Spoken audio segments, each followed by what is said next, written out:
প্রতিটা পরিবারে প্রতিটা বংশে একটি করে ভূমিদস্যু থাকে, আর এই ভূমিদস্যুগুলো সকল সয় সম্পত্তি গ্রাস করে। আর সেই সন্তানগুলি কি করে প্রতিটা বাবা মায়ের সবচাইতে আদরের হয়, বেশি বেশি খেয়ে বেশি বেশি পড়ে শেষ পর্যন্ত সেই সন্তানটাই হচ্ছে বেইমানি করে বাকি সকল ভাই বোনদের পরিবারের সকল সয় সম্পত্তি গ্রাস করে আত্মসাৎ করে।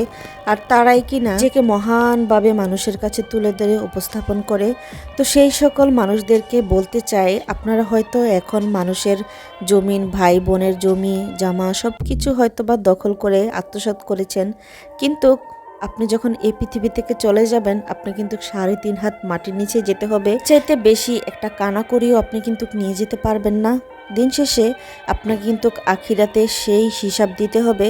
আপনার প্রত্যেকটা সম্পদের হিসাব কিন্তু দিতে হবে, যার সম্পত্তিগুলো আপনি আত্মসাৎ করেছেন। একটা জিনিস দেখে আসছি, যেই সন্তানরা পরিবারের সবচেয়ে আদরের হয়, বেশি বেশি খায়, বেশি পড়ে, বেশি বুক করে, সেই সন্তানরাই দিন শেষে বেইমানিটা করে। কিছু কিছু বাবা মাও আছে সেই সন্তানদের পক্ষ ধরে হচ্ছে বাকি সন্তানদের সাথে বেইমানি করে। আর মনে রাখবেন, এই দুনিয়া থেকে চলে যাওয়ার পর কিন্তু সেই হিসাবটা আগে নিবে যারা কিনা রক্তের সম্পর্কের সাথে বেইমানিটা করে। এই দুনিয়ায় সব কিছু না, আখিরাত বলে কিছু একটা আছে, এটা বিশ্বাস করবেন।